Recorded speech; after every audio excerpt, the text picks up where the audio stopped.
ocurre en este perec. ¿Qué es lo que vemos aquí? Primero que nada les dijimos, vemos la fama de Elisha. Porque poco a poco la gente escucha de Elisha.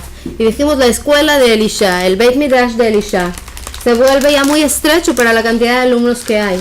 No solamente no tenían suficiente comida, tampoco tenían suficiente lugar.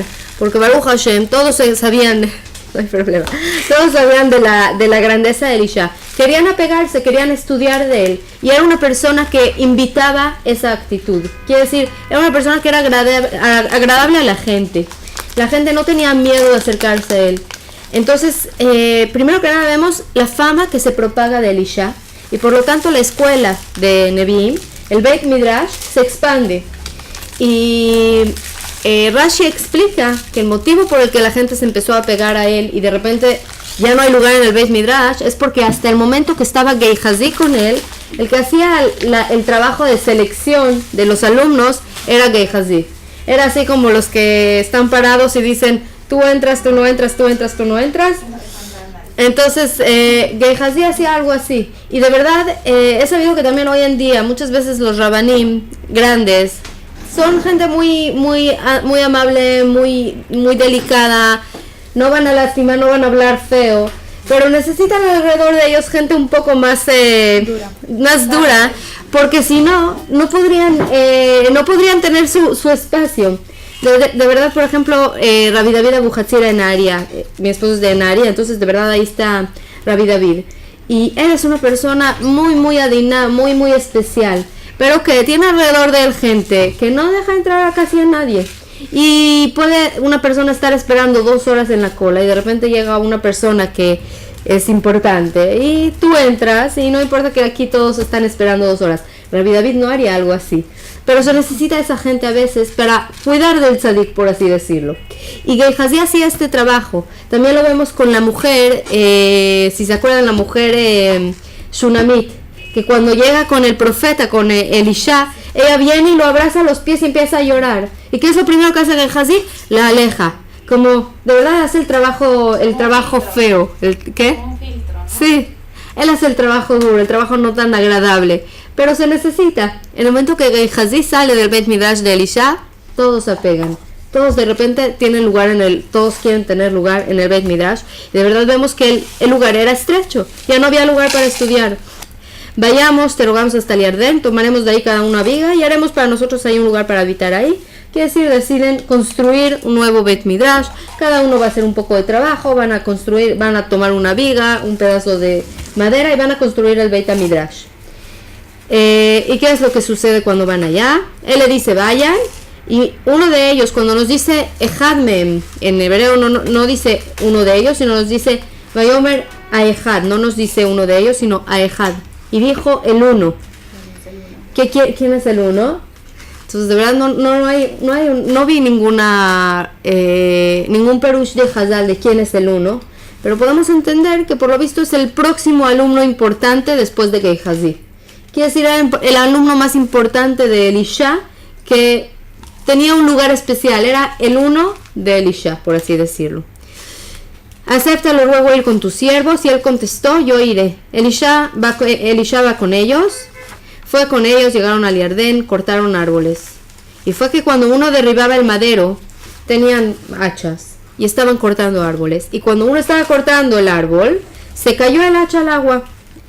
Entonces gritó y dijo, oh mi señor, ella era prestada. ¿Qué es lo que le duele tanto? No podrá devolverla. Que no va a poder devolverla, que va a pasar por el Isur de Gesel, que va a robar. O hay un Isur también de regresar algo prestado hasta el atardecer. Quiere decir, es algo que le pertenece a alguien y no va a tener la posibilidad de devolverlo. Y si se acuerdan, nosotros dijimos que estudiaban en las escuelas de Nevi'im, cómo ser personas correctas, cómo ser personas, era un estudio mamash, cómo corregir sus actos, entonces para una persona así, que toda su ocupación es ser una persona recta ante los ojos de Hashem, no hay una desgracia más grande que pedir algo prestado y no poder regresarlo. Y también de lo que vimos en el pasado, que dijimos que no tenían comida, que Elisha tenía que buscar cómo sustentarlos, podemos entender que no era gente rica, era gente que vivía con mucha pobreza. como podríamos decir que también hoy en día muchas veces Bnei Torah Amitim, o sea, gente que se dedica a la Torah Behemet, no, esa es su dedicación. Muchas veces va a ser gente que vive con menos parnasá, con menos dinero, y esto es lo que pasaba con en la escuela de profetas. Estudiaban una profesión que no les iba a dar mucho dinero. Los profetas no recibían parnasá, porque también era parte de la cuestión. En el momento que ellos reciben dinero por lo que hacen, ya no es por 100% limpio, ya no pueden recibir de manera limpia la palabra de Hashem. Entonces era gente que no tenía mucho dinero y él tenía algo prestado de alguien y no puede devolverlo. El sufrimiento de él, aquí dice, oh, mi señor era prestada. En hebreo nos dice, así es, nada más está escrito, como le duele, grita, llora, ¿qué voy a hacer? Tengo que devolverla, no puedo devolverla. Y nosotros muchas veces, ¿cuántas veces no nos pasa que pedimos algo prestado, se nos olvida devolverlo? De repente después de 3 años ves algo y dices, era de mi amiga, ya ni la veo, ya no sé ni nada de ella. El cuidado que tenían de cada cosa, de no, y de verdad dicen en el tema de Gesel, en el tema de robar, que incluso el que se lleva una pruta es una moneda incluso Shave pruta, por una moneda de 10 agurot, también se considera robar. Yo creo que es muy difícil cuidar esta alajá, porque incluso es cuestiones de llegar y si estás en un lugar y necesitas un lápiz y ves el lápiz de una persona, tienes que pedir permiso. Si no pides permiso, estás pasando por Isur Gesel. Ahora, obviamente, llegar a esos niveles donde mamás no paseamos Gesel es muy difícil, pero es algo que poco a poco podemos empezar a cuidar. Quiere decir, cuando pedimos prestado dinero de una persona, sí acordarnos de devolverlo. Cuando cuando queremos usar algo que no nos pertenece, pedirlo prestado. Es muy difícil, pero poco a poco es algo que uno se va metiendo a la mente. Yo tenía una amiga que mamá era muy muy cuidadosa en eso, a tal punto que como ganenes muchas veces preparas cosas que son tuyas, no las vas a entregar después. Preparaste un pizarrón para los niños sobre un tema y lo cuelgas, pero usaste material que compraste con dinero del GAN y no puedes llevártelo para tu casa. Entonces todo lo que preparaba para sí, que no le puede ser útil a otra persona, lo preparaba de su dinero. No usaba cosas de la... Quiere decir, es estar en la mentalidad de que lo que no me pertenece, no lo puedo usar. Es difícil, pero es algo que poco a poco se puede aprender y tenemos que estar conscientes que mamás en cuestiones de... Yo creo que se refiere a Gesel en algo un poco más jamur, pero... Dicen que una persona que tiene algo y no lo devuelve va a tener que regresar en Gilgulim para regresarlo a quien le pertenece. Se cuenta, hay una historia del Rav Eliyahu que era maestro de un niño y en medio de la clase él sacó una navaja, el niño. Entonces el Rav Eliyahu le agarró la navaja, le dijo, ahorita no es el momento de jugar con esto, y la puso encima de un closet que tenía en la clase.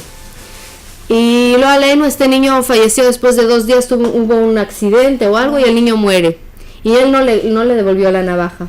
Después de unos años, no sé, 2 años, puede ser que eran más años, me imagino que eran más años según la historia, el hermano de este niño vuelve a estudiar en la misma clase con el Rav Eliyahu y le dice, y se queda viendo así al closet y le dice al Rav Eliyahu, ¿qué quieres?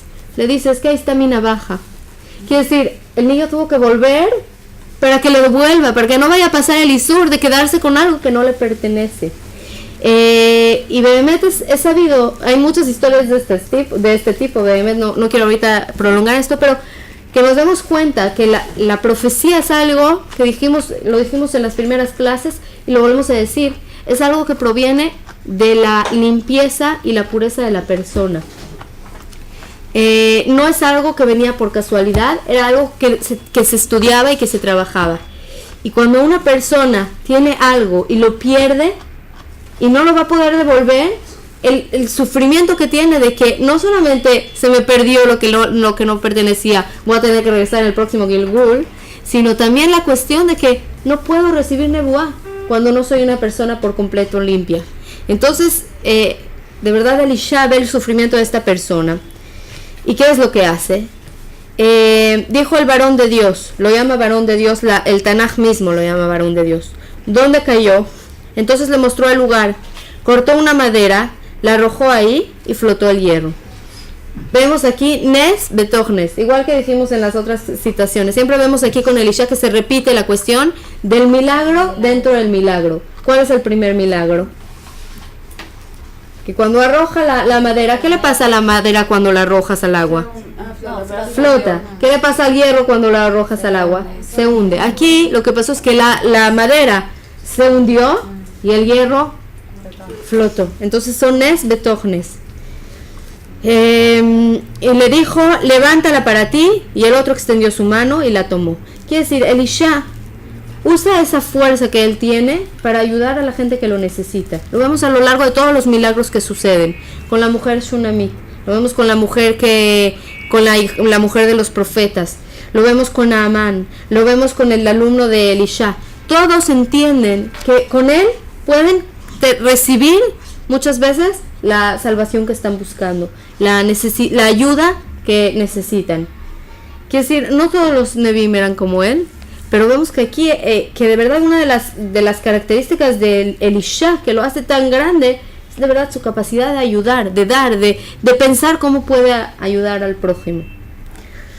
Entonces todas tienen ahora la copia Najón. Entonces vamos a pasar a la siguiente parte, y la siguiente parte, Dafka, es algo que es muy matim estudiar. Por casualidad salió así, le dije a Geula, ¿quieres que dé algo que tenga que ver con Yom HaZikaron? Me dijo, no, ya hay suficientes clases.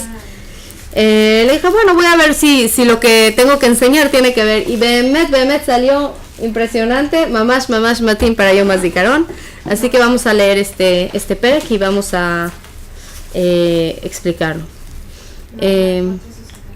Estamos en 469, en el capítulo 6, en el pasuk 8.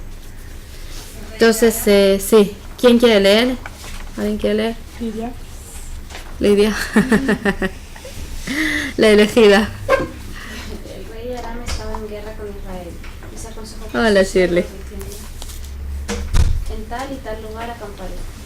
Envió el varón de Dios al rey de Israel, diciendo, cuídate de pasar por ese lugar, porque aquí los están acampados. Y envió el rey de Israel a comprobar al lugar que le había dicho el varón de Dios y que había prevenido. Y se cuidó de pasar por allí. No fue solo una vez ni dos.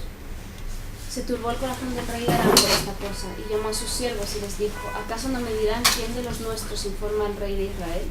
Y dijo uno de los siervos, no, mi señor, el rey, sino Elisha, el profeta que está en Israel, le refiere al rey de Israel las palabras que tú digas. ¿Dónde están las copias? Aún en tu alcoba. No hay más. No hay más, es de 8. Ah, ¿ustedes son 8? Sí, entonces déjame... entonces yo lo leo del Tanaj, pero para Shirley hay... No llevaba, pero hago... Bueno, uno más. mientras que lea Compartimos y contigo, después sacamos unas sí, copias y en el después recreo. sáquenle copias. Puede leer conmigo, si no. Está aquí. Ok, déjame nada más busco, aquí estoy, ya. Es Evelyn, ¿no? Es ella. Sí, Ah, ya. Ahora pues la devuelvo. entonces, perdón, puedes seguir. Entonces dijo, vayan y vean dónde él está y enviaré para prenderlo. Y le fue dado aviso diciendo, he aquí está en Dotán. Envió allí caballos, carros y un gran ejército. Vinieron en la noche y rodearon la ciudad. Madrugó el servidor del varón de Dios para levantarse, salió, y he aquí un ejército rodeaba la ciudad, caballos y carros. Dijo su mozo a él, Elisha, oh mi señor, ¿cómo haremos? Y contestó, no temas, porque son más los que están con nosotros que los que están con ellos. Rogó Elisha y dijo, oh Eterno, abre los ruego sus ojos y que vea. Y abrió el Eterno los ojos del mozo y vio, y he aquí el monte lleno de caballos y carros de fuego en derredor de Elisha. Bajaron los aranim hacia él, mas rogó Elisha al Eterno y dijo, hiere, lo ruego a este pueblo con ceguera. E hirió con ceguera conforme a la palabra de Elisha. Y les dijo Elisha, No es este el camino, ni es esta la ciudad. Vayan tras de mí, y les conduciré al hombre que buscan. Y los condujo a Shomrón. Fue cuando llegaron a Shomrón que dijo Elisha: Oh Eterno, abre los ojos de estos para que vean. Y abrió el Eterno a los ojos de ellos y vieron, y he aquí que estaban en medio de Shomrón. Dijo el rey de Israel a Elisha cuando los vio: ¿Acaso puedo matarlos, mi padre? Dijo: No los mates. ¿Acaso a quien tú tomas cautivo con tu espada y tu arco tú lo matas? Pon pan y agua delante de ellos, que coman y beban, y que se vayan a su señor. Les preparó una gran comida, comieron y bebieron, y los envió y se fueron a su señor. Y no volvieron más las hordas de Aram a entrar en la tierra de Israel. Aquí nos vamos a detener. Ok. Vamos a empezar primero que nada. ¿Qué nos damos cuenta aquí? A diferencia de los prakim que vimos en el pasado respecto a la relación entre Elisha y el rey. ¿Que ya mejoró? Sí, ¿en qué lo vemos? Que le se aconseja, o sea que... Primero que nada, le dice algo Elisha y él lo escucha, ¿no? Elisha lo ayuda, quiere decir, le aconseja, le dice van a venir a atacarte y el rey escucha. Y lo vemos también al final. ¿Cómo lo llama el rey de Israel a Elisha? Mi padre.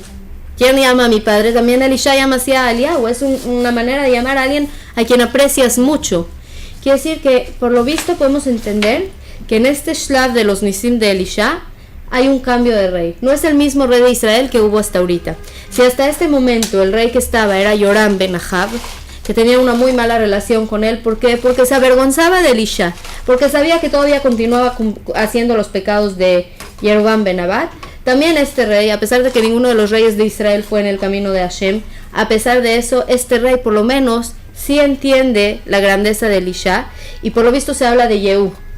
Yehu es el próximo rey después de Jehoram ben Ahab. Aquí empieza una nueva cadencia de reyes. Todas las historias de Elisha están, como les dije, concentradas en una parte, pero por otro lado, si seguimos la historia de Melahim, vamos a leer las historias de los reyes de Israel uno tras otro. Quiere decir, son cosas que van paralelas. Quiere decir, esto no está en el orden cronológico de las cosas que ocurrieron, sino nos ponen toda la historia de Elisha como una sola cosa. Y de verdad, después del rey Yoram ben Ahab, aparece una nueva cadencia de reyes en Israel, y este es el rey Yehu. Yehu es el próximo rey de Israel. Ahora vamos a empezar a leer los psukim, vamos a tratar de explicarlos. El rey de Aram estaba en guerra con Israel. Esta guerra ya la conocemos de otro pere. No es una guerra normal en la que se pelean ejército contra ejército, sino es una guerra silenciosa, que podríamos decir nos recuerda un poco lo que ocurre hoy en día. Por un lado, están en buenas relaciones, ¿no? Supuestamente están juntos y no están peleando, no hay guerra, no hay dos ejércitos que pelean. Por otro lado, Aram todo el tiempo le hacen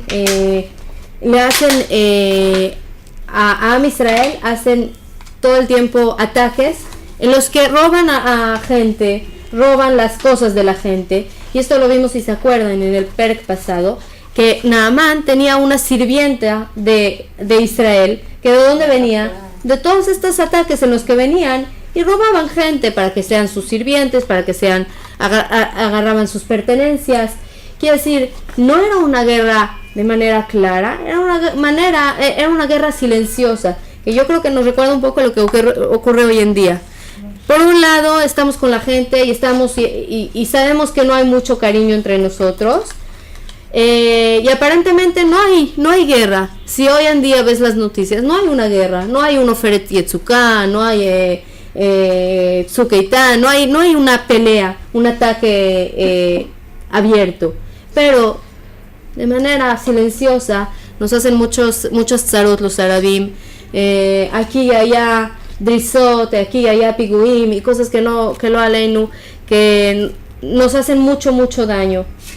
Y Elisha quiere avisar, prevenir al rey de este ataque silencioso que quieren hacer Aram. Pero si aquí, por ejemplo, Naamán era el comandante tipo del ejército de Aram y hizo Teshuvah. Entonces, y justamente esto pasa después de eso. Entonces, ¿qué No pasa? se espera que... esperaríamos que no sucediera algo así. No solo así, sino que a lo mejor tratar de detenerlo, Naamán, o tratar de intervenir, de intercedir, porque hizo Teshuvah y tipo, Pero Naamán hizo una chubá particular. ¿Y en qué lo vemos? En el hecho de que cuando viene a pedirle perdón, dice, o sea, perdóname que voy a seguir yendo a arrodillarme en el templo de Rimón. Quiere decir, también su chubá es una chubá que le dice, no voy a dejar ahorita mi función y no voy a dejar de serle fiel a mi rey. Pero yo entiendo que Hashem es el rey de todo el mundo. Quiere decir, entendió, tiene un conocimiento, tiene la idea de que Hashem es el Dios, pero no es que él va a detener al rey de Aram de hacer lo que él quiera. ¿Entiendes? Entonces esto es lo que vemos aquí. Y entonces esta guerra en silencio no era algo fácil. Y Elisha quiere detener al rey de... quiere prevenir al rey de Israel. Cuídate de pasar por ese lugar porque ahí los de Aram están acampados. Y envió al rey de Israel a comprobar. Él va a checar que de verdad lo que dice Elisha es verdad. Y le había prevenido y se cuidó de pasar ahí. No fue solo una vez ni dos. No fue solo una vez ni dos. Se refiere a Elisha. No fue una sola vez o dos que le avisó, sino le dijo varias veces. Le dio a entender, aquí hay un campamento de Aram que quiere venir a atacar y tienes que cuidarte. Y entonces, por lo visto, algo hizo el rey de Israel, los detuvo y se turbó el corazón del rey de Aram por esta cosa. Tiene miedo. Hay un espía, hay alguien que les está diciendo a dónde estamos acampando. No era información que debían de saber. Él era una especie de modín, Elisha, Anabí. Y llamó a sus siervos y les dijo, ¿acaso no me dirán quién de los nuestros informa al rey de Israel? ¿Quién es el espía? ¿Quién les está diciendo? Y nosotros dijimos, Elisha, su fama ya empezó a expandirse por todos lados. Ya conocían la historia de Naamán, ya vieron varios milagros que sucedieron. Su fama ya empezó a expandirse también en los otros pueblos. También en Aram entendieron que era Elisha el que supo dar la información. Y dijo uno de los siervos, no mi señor el rey, sino Elisha el profeta que está en Israel, le refiere al rey de Israel, las palabras que tú digas aún en tu alcoba. Quiere decir, también, y nos dice Rashi, ¿qué quiere decir en tu alcoba? También lo que hablas con tu esposa cuando estás en la cama, él puede decir. Quiere decir, él sabe todo lo que quiere saber de ti. Tiene un conocimiento de la persona. De verdad nos dicen también sobre Moshe Rabbeinu que cuando veía la cara de una persona podía saber cuáles eran los pecados que había hecho. Es lo que nos viene a decir esto es que Elisha tenía lo que se llama reía, una visión ruhanit, una visión espiritual. Quiere decir, él no veía a la persona, se ve así, se ve así. Veía a la persona, veía a la neshama. Veía qué pecados hizo, veía qué mitzvot hizo. Los tzadikim tienen esa capacidad de no ver a una persona y ver quiénes son. Hoy en día, ¿cómo ves a una persona? Que cuando pides un Korot Haim, ¿qué es lo que checas? ¿Dónde estudió? ¿Qué hizo? Cuando ves a una persona, le preguntas qué edad tiene. Todo son cosas totalmente exteriores. Todo eso no es la neshama. La neshama es algo que está totalmente independiente de lo que sucede. No es totalmente independiente, pero no tiene que ver una cosa con la otra. Muchas veces puedes ver, ¿cómo se dice? Al tistaque de la cancan, el ave yeshbo. Puedes ver el cancan, yesh cancan rek, yesh cancan hadash, afilu yashanen bo. Y puedes ver a veces un cancan que se ve muy bonito y no hay nada adentro. Y puedes ver a veces un cancan que se ve muy feo, pero está lleno de cosas buenas. Y la capacidad de ver lo que está dentro del cancan es lo que se llama reya ruhanit. Es la visión espiritual. Una persona que tiene esa visión espiritual ve el mundo por completo diferente. Entra a un lugar, no ve las paredes, no ve la estética del lugar, ve el ruhaniut del lugar. Muchas veces vas a ir a un lugar no sé, me acuerdo mi abuelita vino aquí a Israel cuando se casó mi hermano. Y ella viene de Rusia y vino a México y Baruch Hashem, saben, se estableció ahí. Baruch Hashem compró una casa bonita y vivía muy bien y todo. Y vino aquí a Israel cuando mi hermano se casó. Y uno de los Sheva Brajot los hizo uno de sus amigos que estudiaba en Yeshivat Merkaz Rav. Y era un abrej muy, muy simple, muy simple. Tenía una casa de un cuarto. Ponía una cortina que separaba entre el cuarto y el salón, y era un cuartito chiquito, y ahí invitó 10 personas y hizo un Sheva Brajot. Y me acuerdo el shock de mi abuelita cuando regresó del Sheva Brajot, y dice, es que son tan pobres, pero son tan felices. Y me lo volvió a decir tantas veces, me dice, es que son tan pobres, pero son tan felices. No podía captar que de verdad, de repente, no tiene que ver. Dafka sí lo captó, lo entendió, se dio cuenta que el hecho de que una persona tiene una casa muy grande y muy bonita y muy adornada y decorada y todo, pero no hay ahí la alegría del Jibur con Hashem, del Jibur con la Torah, del Shlom Bait, no vale nada. Y mi abuelita de repente vio eso y le abrió los ojos espirituales, por así decirlo, que no necesariamente el lugar, lo que tú ves con los ojos físicos, es lo que hace la alegría. Es algo interior. Elisha todo el tiempo ve las cosas con esos ojos espirituales. Que ve un lugar y va a una casa y no ve las paredes y no ve la decoración. Ve qué hay adentro. El espíritu. Ve la realidad interior. Y eso es lo que pasa con Elisha. Elisha tiene una visión espiritual. En el momento que él ve a una persona, puede saber todo sobre él. Es una visión que es la conexión directa con Hashem, que puede entender lo que Hashem ve. Hashem no ve el mundo físico. El mundo físico todos son disfraces. La manera en que nos vemos y la manera en que nos vestimos, todos son disfraces. No tenemos que olvidarnos de mantener estos disfraces para lo que necesitamos, pero Besaj Hakol, esto no es la esencia. Elisha tiene la capacidad de ver la esencia, de ver a una persona y entender qué es lo que habla también cuando está en la alcoba con su esposa. Así nos dice Rashi. Cuando está en la alcoba, quiere decir, las cosas que vas a hablar justamente cuando estás más a punto de irte a dormir y estás más cansado, ahí él sabe qué es lo que habla. Todo. No hay ningún secreto. Lo que nadie escucha, él puede saber. ¿Por qué? Porque no ve el físico, porque ve lo que hay en el espíritu de la persona.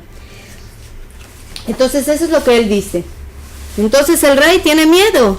¿Tienen a alguien así en el pueblo? Tenemos que detenerlo. Se le olvidó que no solamente es la realidad espiritual, toda su forma de vida es una vida totalmente espiritual. Él no vive vive en este espacio, pero no vive según nuestras reglas. Vive según reglas espirituales totalmente distintas. Y eso es lo que él hace. Entonces dijo, vayan y vean dónde él está y enviaré para prenderlo. Quiere detenerlo. Y le fue dado el aviso diciendo, he aquí que está en Dotán. Envió ahí caballos, carros y un gran ejército. Vinieron en la noche y rodearon la ciudad. Madrugó el servidor del varón de Dios. Por lo visto el mismo que vimos ahí con el Garzen, que era el uno. También aquí nos dice, Vayashkem Mesharet Isha Elohim, el que vino en lugar de Gehazi, el que era sirviente de él, para levantarse. Salió, y he aquí un ejército rodeaba la ciudad, caballos y carros. Y dijo su mozo a Elisha, oh mi señor, ¿cómo haremos? El siervo todavía vive en este mundo, vive según la visión natural con la que nosotros y toda persona generalmente normal ve las cosas. Él vio un ejército, tuvo miedo. Nos vienen a detener a nosotros. ¿Cómo haremos? Pero Elisha no está ahí. Vigila no le importa, no ve al ejército, él ve otras cosas que nosotros no somos capaces de ver. Y contestó, no temas porque son más los que están con nosotros que los que están con ellos. Son más los que están con nosotros. Ve el sirviente, no ve a nadie. Está él y está Elisha. No sé, puede ser que habían algunos otros alumnos, discípulos de profetas ahí presentes. ¿Dónde están más nosotros que los que están con ellos? Ellos tienen carros, caballos, ejército. ¿Dónde están más? Y entonces rogó a Elisha y dijo: oh Eterno, abre ruego sus ojos y que vea. Abre sus ojos. ¿Qué ojos? Los del mozo, los del... ¿Qué ojos? La Se reina. lee la visión Rey. roja. Los ojos espirituales. Los ojos que ven lo que no siempre podemos ver con nuestros ojos naturales. Hay gente que tiene más capacidad de vivir según esa vista. Hay gente que tiene esa capacidad. Pero generalmente nosotros tenemos que trabajar mucho para llegar a esa situación a donde podamos ver a una persona y entender de verdad qué hay adentro de ella. Muchas veces vamos a ver a una persona y decir, de verdad, podemos inmediatamente ya empezar a juzgar a la persona según lo que nos dice, según cómo se comporta. ¿Cuánto tiempo toma de repente conocer a una persona y de repente darte cuenta que es totalmente diferente de lo que pensabas? Y que pensabas que era así, que era una persona muy egoísta, de repente la conoces y ves, wow, Dafka, todo el tiempo piensa en la otra persona. ¿Cómo es que no me di cuenta antes? Porque la vi con mis ojos humanos. Hay una visión espiritual. Cuando Elisha dice, abre sus ojos espirituales. Hay aquí un mundo espiritual alrededor de nosotros que no somos capaces de ver. Los Nevi'im lo veían. Los Nevi'im vivían conectados con esos dos mundos, el mundo espiritual y el mundo físico. Tenían la capacidad de captar también lo que no se ve a los ojos. Y la cuestión de que dice, abre los ruegos sus ojos y que vea, y abrió el Eterno los ojos del mozo. ¿Dónde vemos en otras situaciones y abrió el Eterno los ojos? ¿De quién vemos que abrió los ojos? No sé si se acuerdan algunos ejemplos. Yo encontré algunos ejemplos, pero... ¿Viste con lo que pasó con el atón? Yafé Meod, ese es uno de los ejemplos que vemos con Bilam. Bilam tenía una burra y de repente y abrió el Eterno los ojos y ¿qué vio? Malach Hashem. Ahí estaba, todo el tiempo estaba ahí. El burro podía ver, porque el burro no vive según los límites naturales del ser humano. Es un animal. Los animales, Beofen Klali, pueden intuir cosas que el ser humano no puede intuir. Dicen que cuando se destruyó el Beit HaMikdash, lo primero primero hubo una vaca, había un judío que estaba arando con una vaca. La vaca hizo mu, ¿cómo se dice en español que hace mu? Muo. Mugido. Hizo un mugido. Había ahí un árabe, le dijo, ella mugió porque se destruyó su Beit HaMikdash. Y entonces el Yehudí escuchó que se destruyó el Beit HaMikdash. El primero que se da cuenta es el animal. Tiene la intuición mucho más desarrollada. ¿Por qué? Porque tiene menos mente. En el momento que tiene menos segel, tiene más intuición. El Ishmaelí, en el segundo lugar, tiene más segel, tiene más segel, pero y menos intuición, pero todavía tiene más intuición que segel, tiene más intuición que inteligencia. Y el tercero, el Yehudí. Su segel es muy desarrollado, la mente está muy desarrollada, pero la intuición la perdió un poco.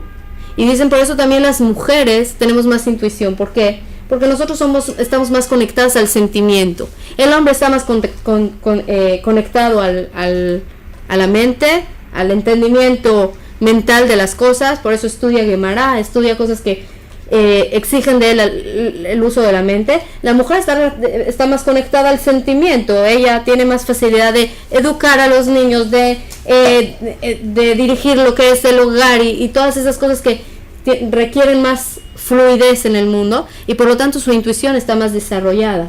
Y aquí el burro ve primero al ángel y después Bilam. ¿Por qué? Porque el burro es un animal, tiene la intuición más desarrollada, tiene la visión espiritual más desarrollada. Entonces le dice, abre los ojos. Dijimos Bilam. ¿Qué otro ejemplo tienen? ¿Alguien sabe otro ejemplo? No. En el Perashiot en el Midrash. Ya en Israel, tipo en Mitzrayim, después que se dio cuenta de los milagros que estaba haciendo Kadosh Baruj Hu cuando salió del mar.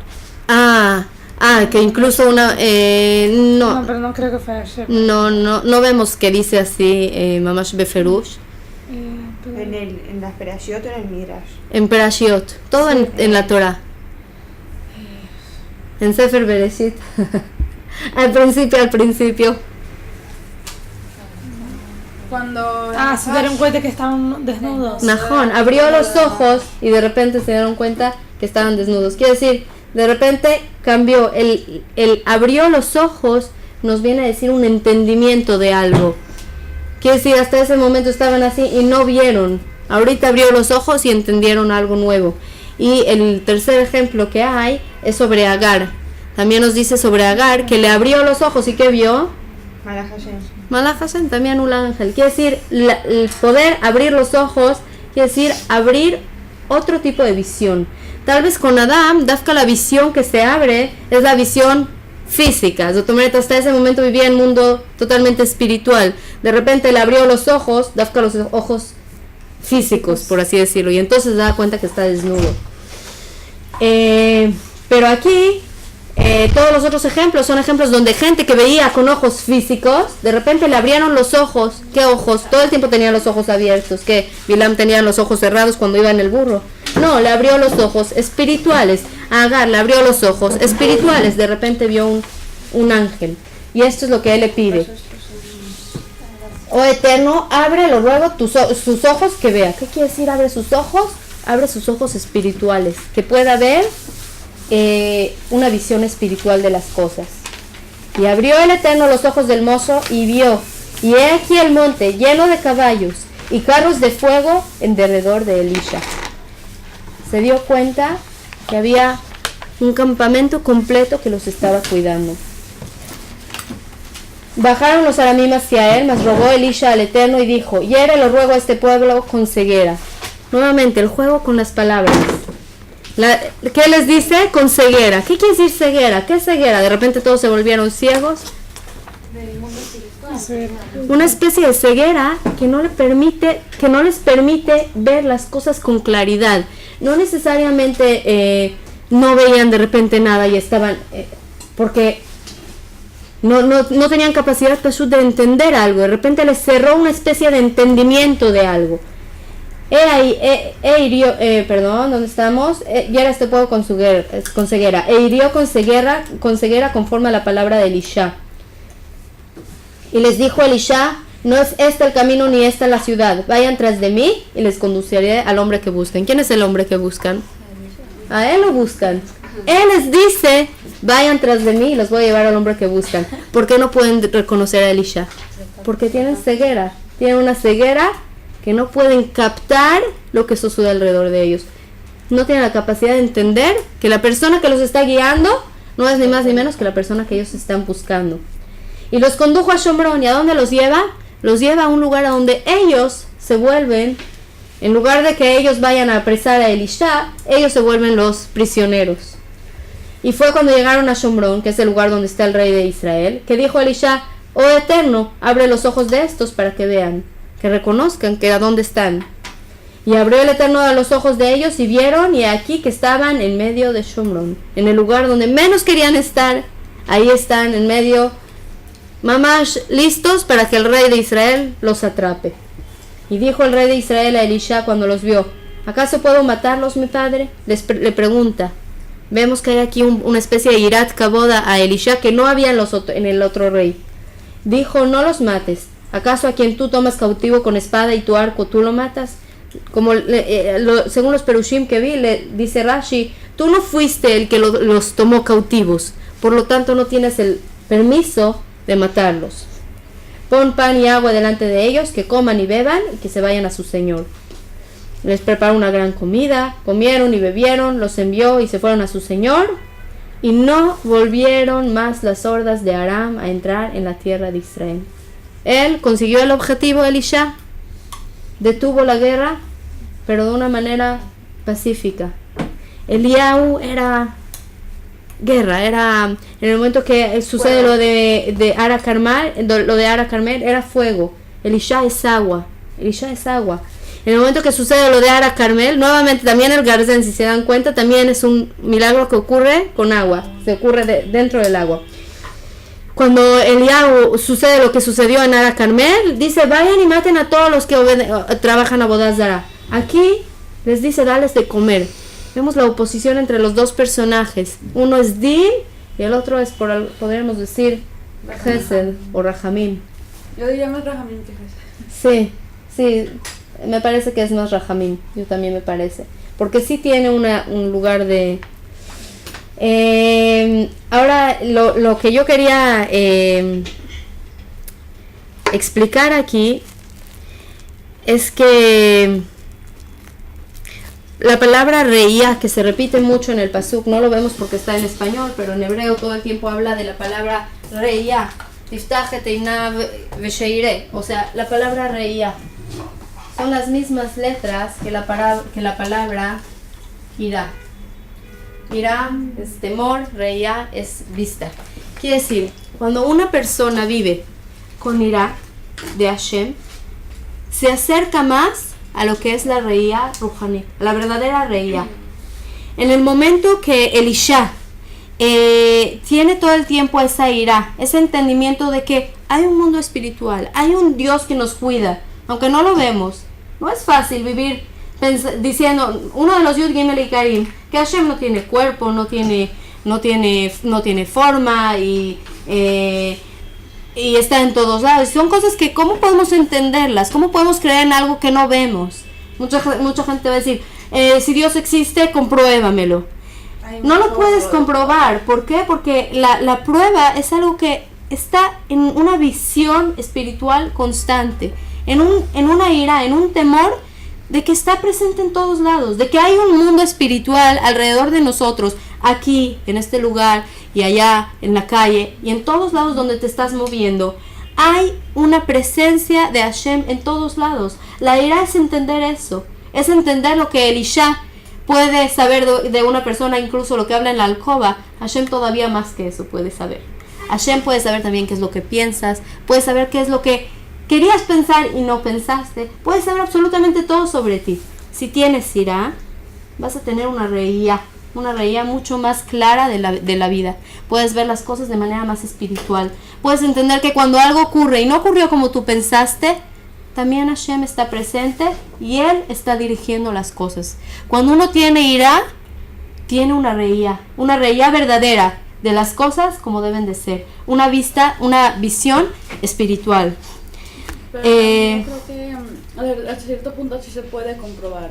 ¿Qué? Un poco la existencia. No, estoy segura que la existencia se puede comprobar porque todo el mundo funciona con una armonía que no puedes entender más que creyendo que hay una fuerza espiritual superior. Sí, pero aparte Akadosh Baruj Hu deja pistas, por ejemplo, porque él quiere que el mundo sepa que existe, entonces no se va. Pero quien no quiere, todo. quien no quiere tener ira, no va a ver nada, no va a tener reía, va a vivir con ceguera. De la ceguera. ¿Qué? Digo que es parte de esa ceguera. Sí.